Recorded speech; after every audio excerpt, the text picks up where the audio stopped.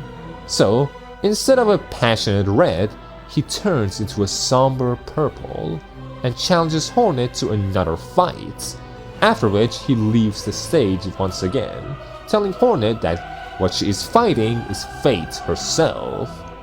Let me translate that. He tells her to do as she wants.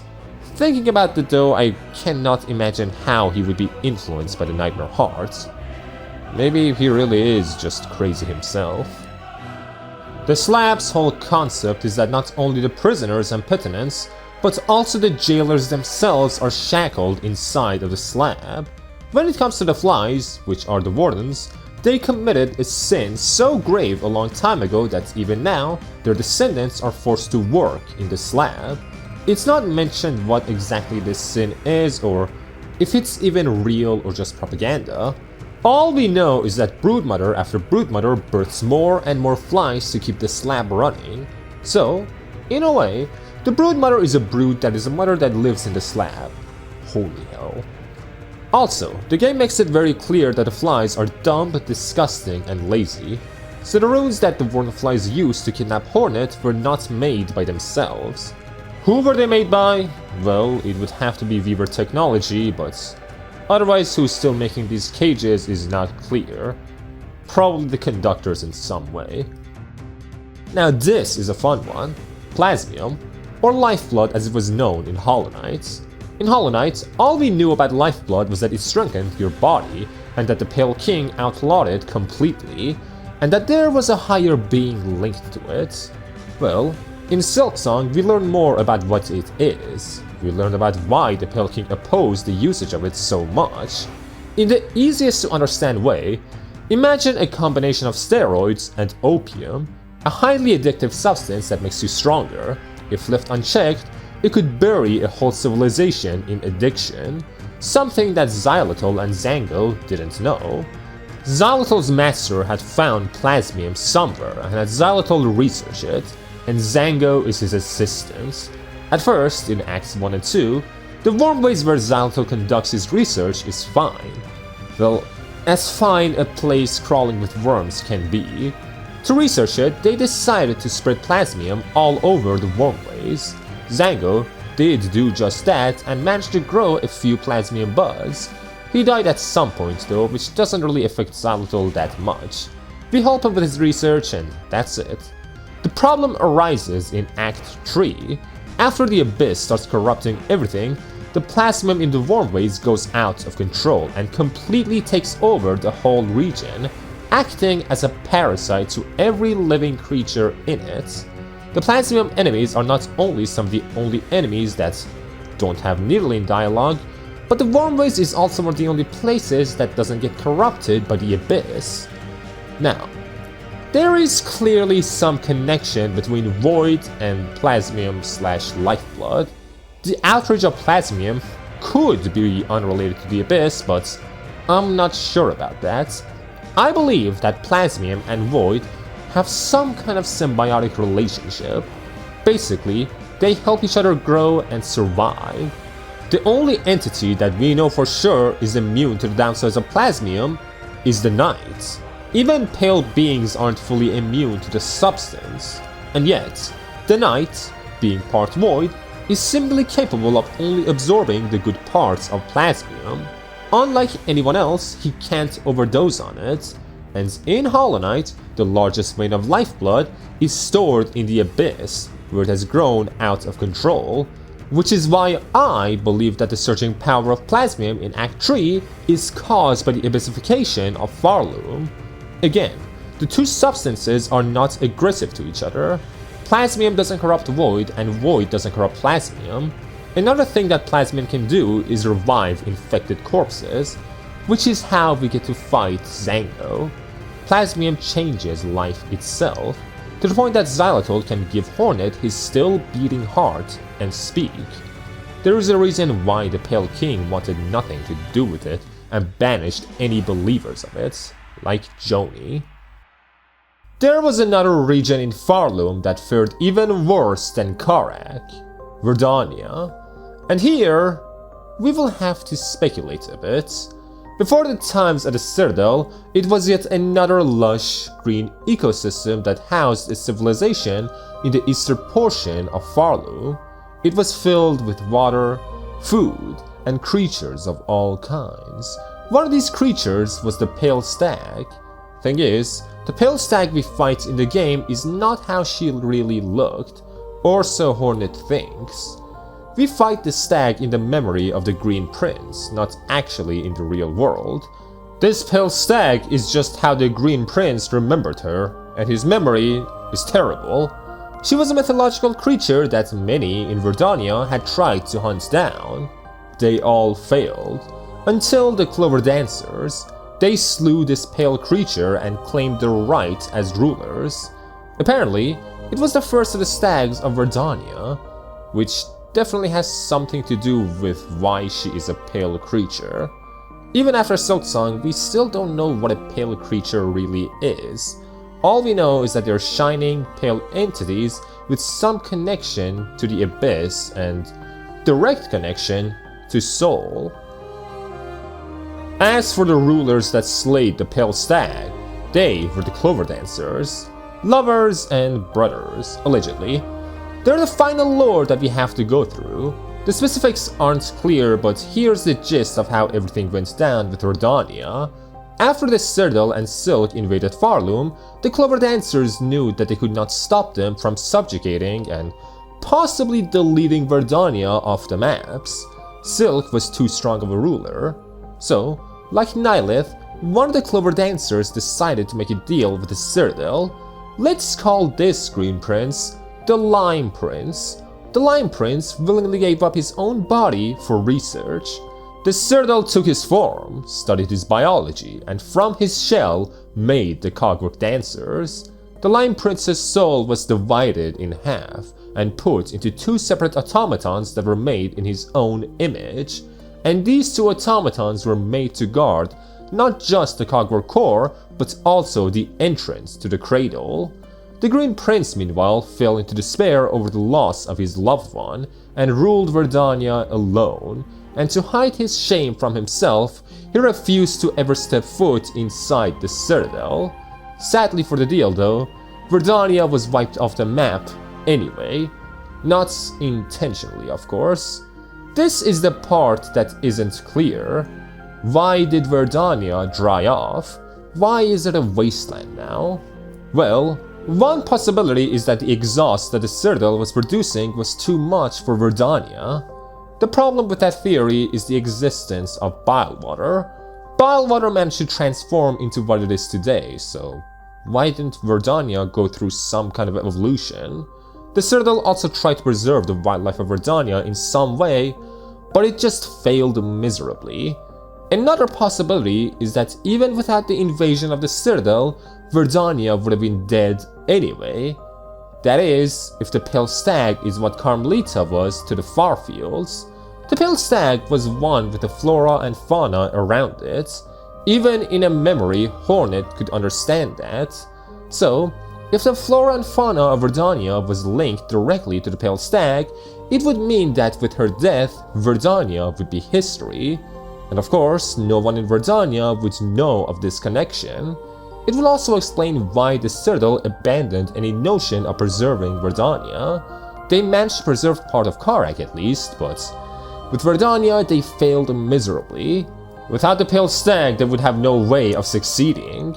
I'm not saying I'm right, I'm just giving a theory. I might be wrong, but I think my theory of this makes sense. Now though, let's go even deeper into this theory and reach the realms of fantasy. What if, following that line of theory, it wasn't the Pale Stag's death that ended Verdania?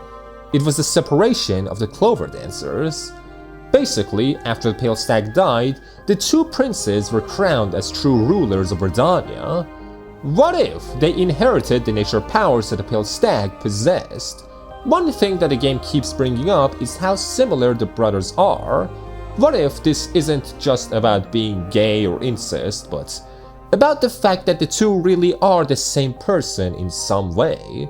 Basically, it wasn't just the Cogwork Dancers that were one soul, but the Clover Dancers also were one soul, which is why once the two are reunited as two dead bugs can be, Verdania starts growing again, because the two are actually one entity again.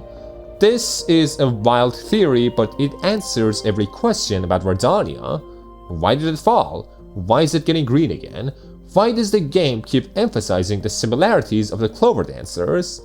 Either way, at some point after the fall of Verdania, the Green Prince willingly got himself jailed and imprisoned in the Sinner's Road. Now, he could have been jailed in the Sinner's Road as part of the deal Verdania made with the Citadel. One prince becomes an automaton, the other gets locked up, so both of them are absent when Verdania is dying. I don't believe this is the case because I think that him imprisoning himself makes for a better story. Either way, he could have probably escaped, but he chose not to. He chose to wallow in his own self-pity, up until Hornet frees him, despite the insistence of the Green Prince. After that, he finally swallows his own despair and visits the Citadel. in which he finds the dead body of a Cogwork dancer. He takes its shell all the way back to Verdania to bury his closest friend where he belongs.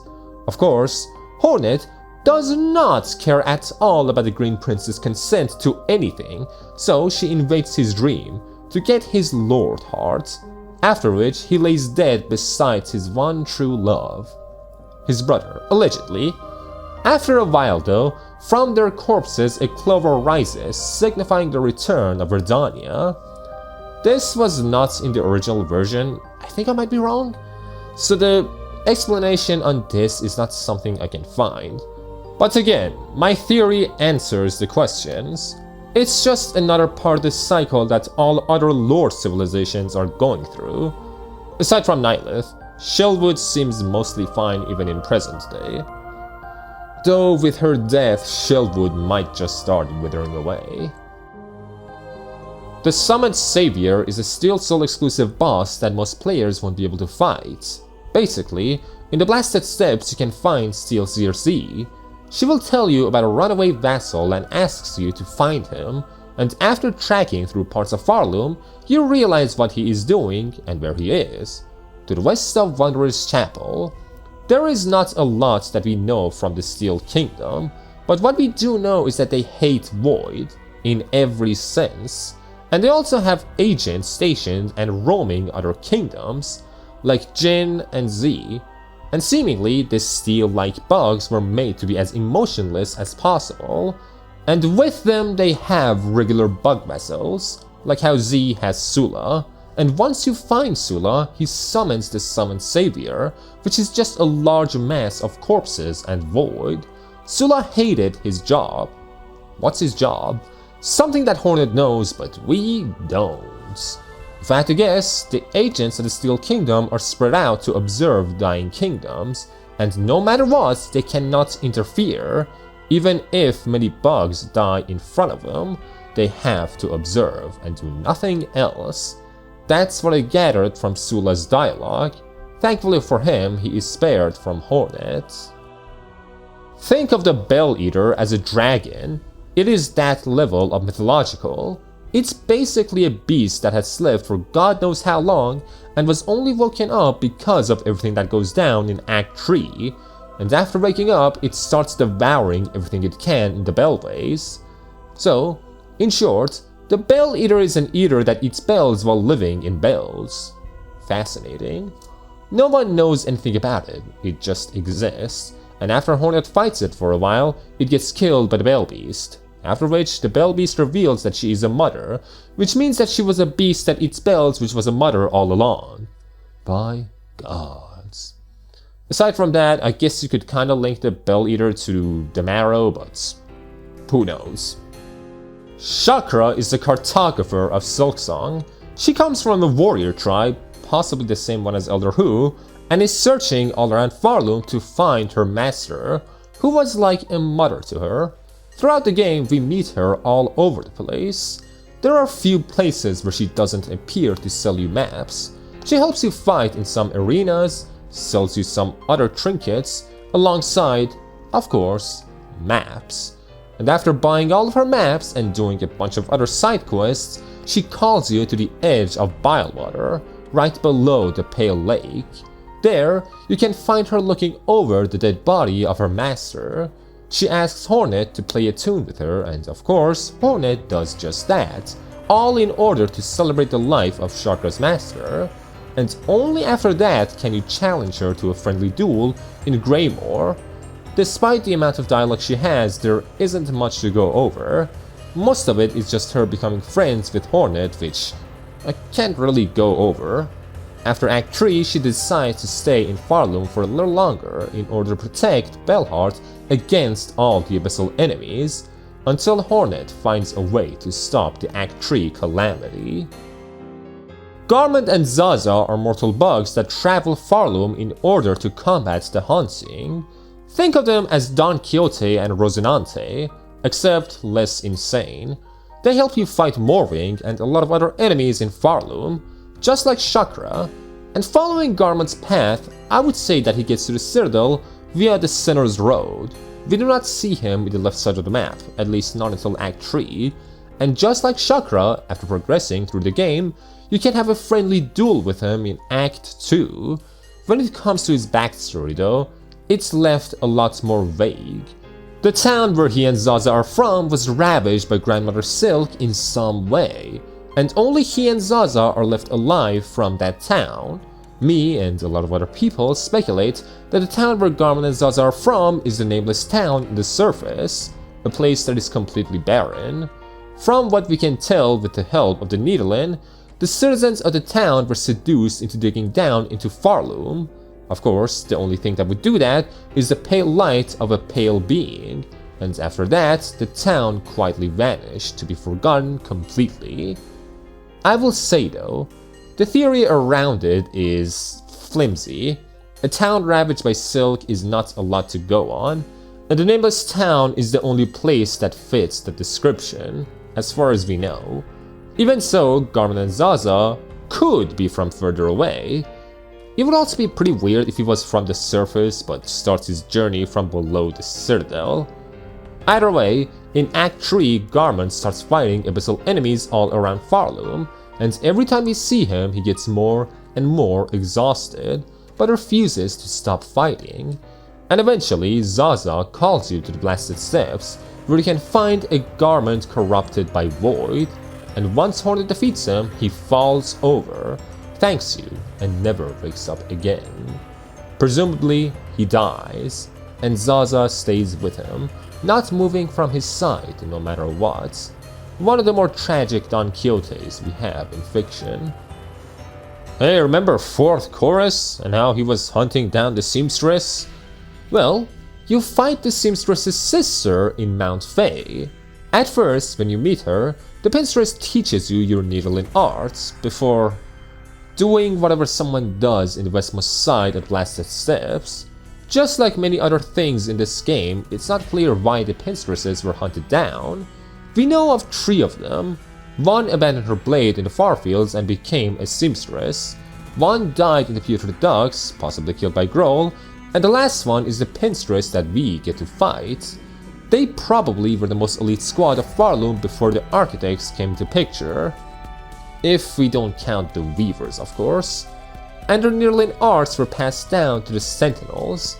In Act 3, with all the shaking that Farloom was going through, the Pinstress puts a letter of challenge in her own home, telling anyone that reads it that they can find her in Mount Fae for a duel. She is depressed and before Farloom falls wants to go out in a blaze of glory. Even so, after their duel, Hornet refuses to kill her, because the Pinstress's help would be needed in Farloom. And after that, the Pinstress naps through the rest of the game in Mount Fae. Again, the only reason why all these Pinstresses would be so scattered in the most random places is if the Citadel was after them. It's possible that because the Pinstresses were strong, the Citadel decided to have them eradicated once they had a mechanical army, one that would be far more loyal and also inherited their pin arts. And to be fair, they almost succeeded. One last thing to mention is that the Pinstresses are cross. I'm 99% on this. I don't know about the one in the Putrid Docks, but the other 2 are probably cross, I'm gonna say. This could also mean that the cross of the Crawfather used to be part of the Citadel and only recently started hiding. Though I think that the Pinstresses and the Craw Court are mostly unrelated. Now we reach the Silkers. And by Silkers I mean Silk and her children. There are 4 of these children that we have to go through. First, we have Widow.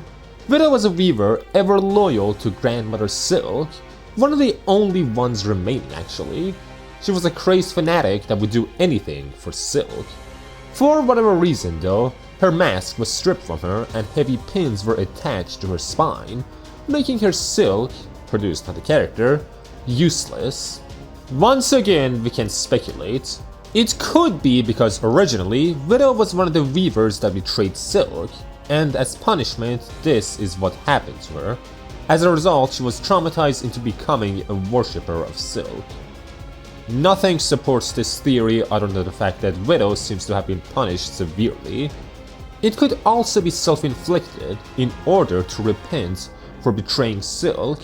I find that to be more likely, but not 100%. At some point she left the cradle to Bellheart, and using Silk, she started haunting the town of Bellheart for the sake of her mother. The thing is, the Citadel doesn't really like Bellheart. It's mostly just a place that is tolerated. It was made by pilgrims who at some point gave up in their pilgrimage. The Citadel and the town of Bellheart was formed. And of course, after Hornet binds Widow, she can free the netizens of Bellheart from their hunting. Now let's talk about the other Weaver boss, First Sinner. The thing with the Weavers is that for the longest time they believed that they were Silk's children, birthed from a higher being, and they were worshipped as such by the common bugs of Farloom after they ensnared Silk. Before that, they helped sustain Silk's power through their songs. But one day, the Weavers found out about their true origins. In reality, they were Farlids that were forced into evolution by Grandmother Silk. Because of this evolution, the act of bearing a child was next to impossible for the Weavers. Only a Weaver like Hera managed it, and she soon became a dreamer in Hallownest. This difficulty in producing children presumably reaches Hornet as well, having no children that we know of despite engaging in dalliances. A lot of Weavers tried many ways to create their own children, and few succeeded. The only actual success that we know of is Hornet. Ava is not a success. Let's go about this more chronologically. At first, everything was going fine, but at some point the Weavers turned their backs against Silk for the sake of power. To be the divinity they were promised, they modified their song in order to keep her asleep, and started harvesting her silk for themselves. They had silk, but it wasn't as good as their mother's. To keep their song going, they started the Pilgrim Conspiracy, luring bugs into the Citadel to make them sing their song. This would all be after the era of the Four Lords. Whether it was out of malice or simple greed and pride is not clear. All we know is that the Weavers went against Silk.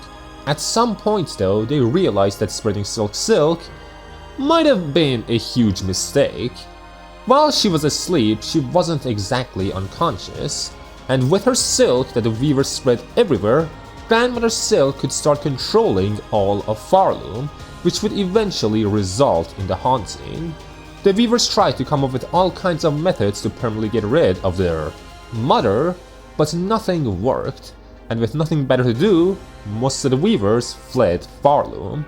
The ones that remained either died or worse, at least in regards to Widow.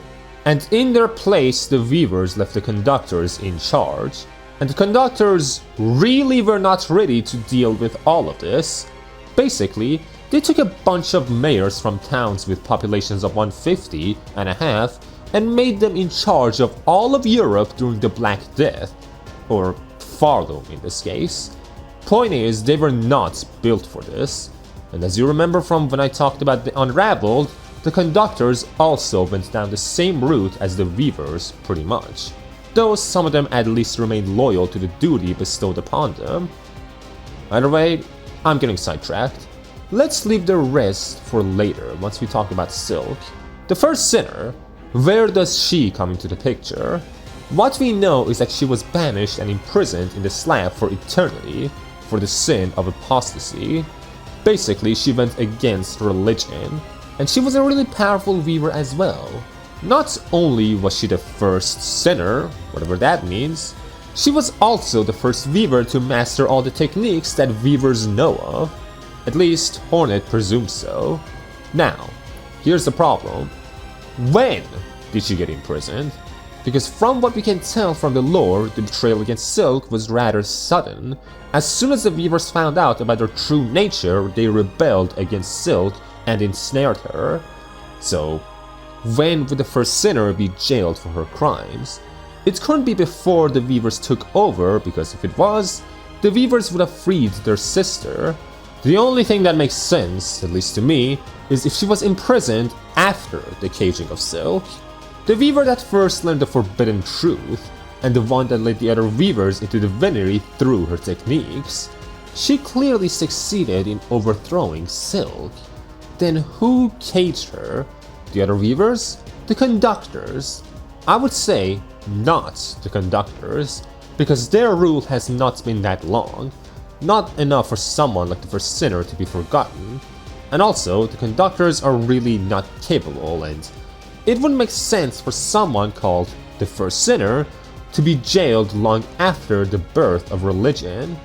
That leaves the weavers themselves as the only possibility.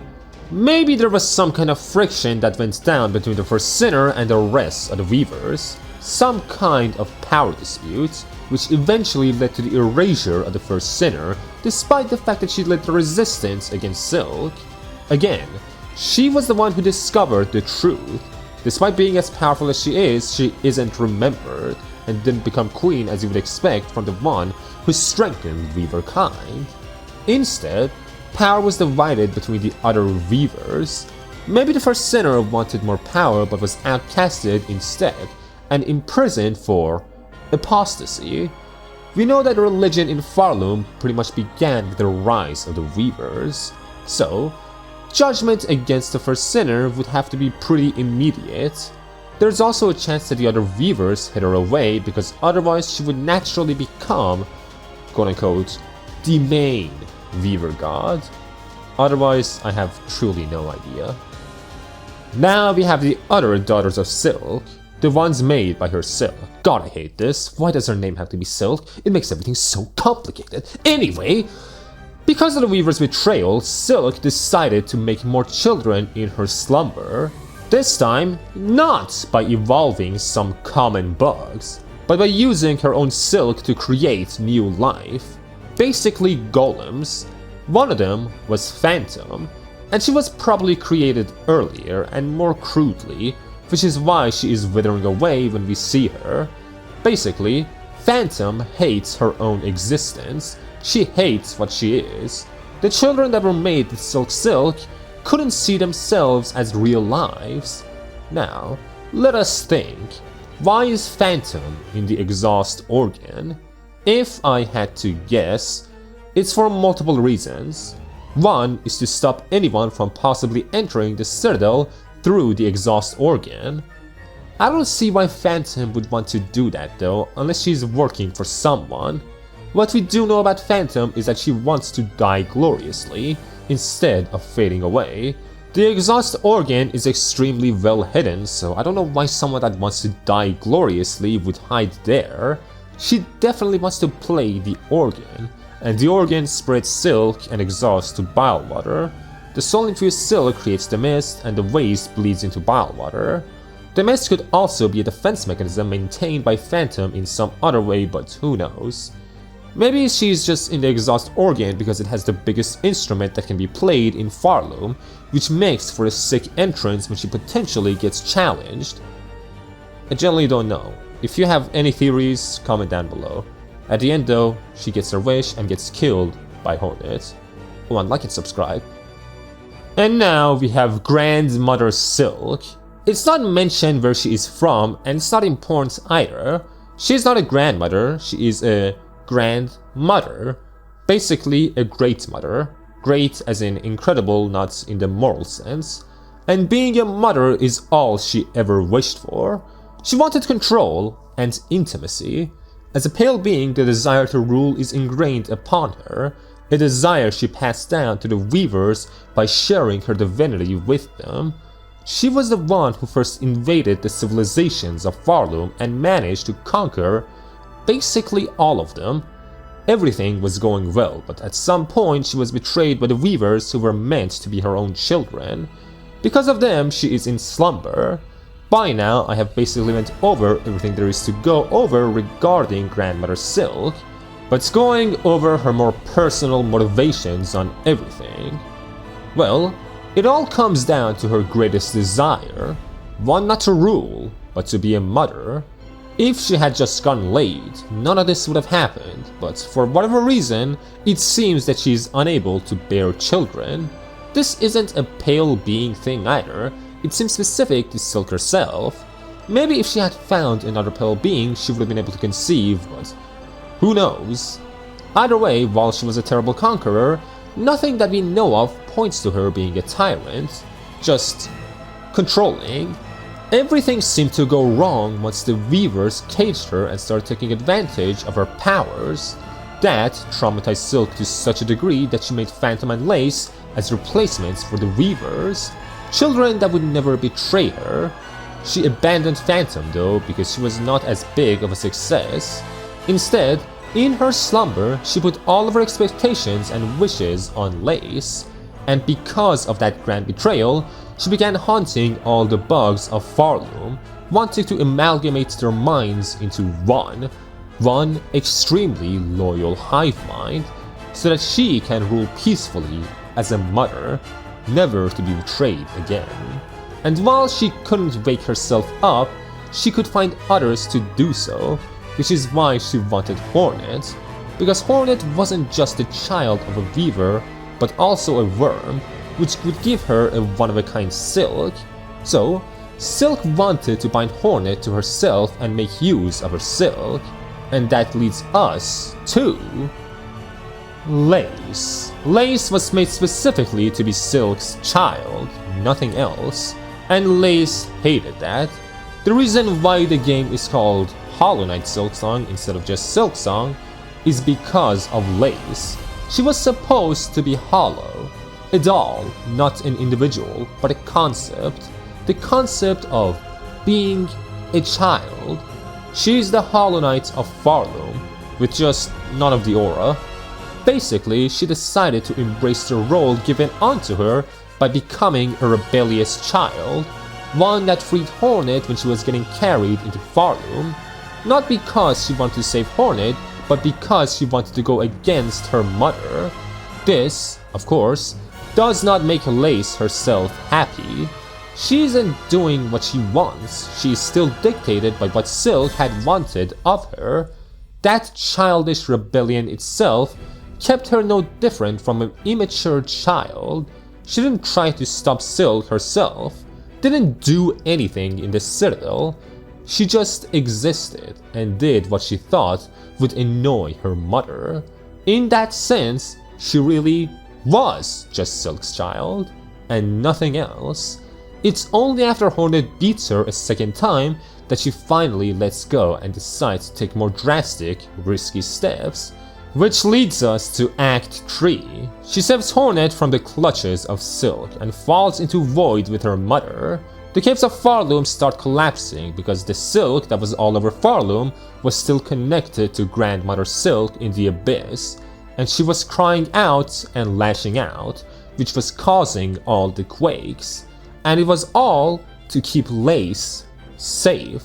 It's why she doesn't hesitate to help Hornet escape the abyss, because Hornet was trying to save Lace. In the process, Silk herself dies, but at least Lace manages to stay alive, because at the end of the day, Lace really was Silk's child.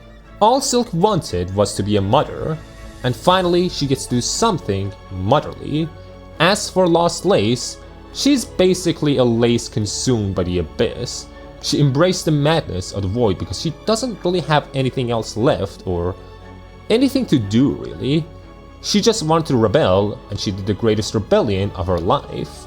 At the end though, she gets saved by Hornet and gets dragged out of the abyss. Lace is actually pretty similar to the Hollow Knight.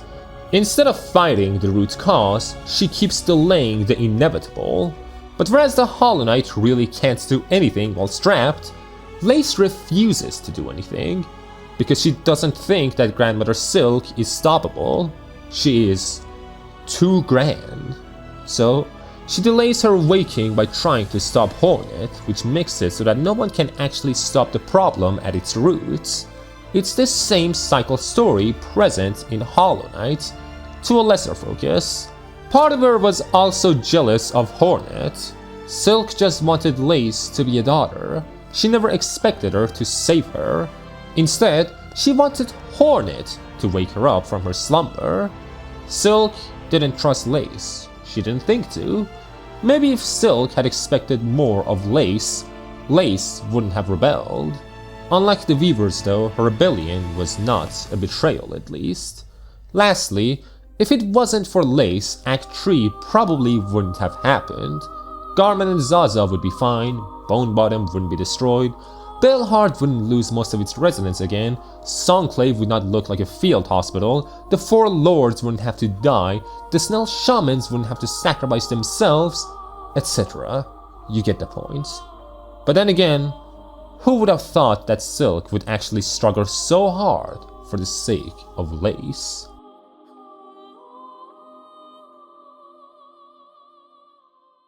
And that ends the video. Like, subscribe, hit bell, dislike, comment, just give me engagements. Consider becoming a member, that helps out a ton as well. Go watch my Hollow Knight video. I think that it still holds up despite being one of the first videos I made. Otherwise, I gotta stop this video because Grandmother Silk is making me act up.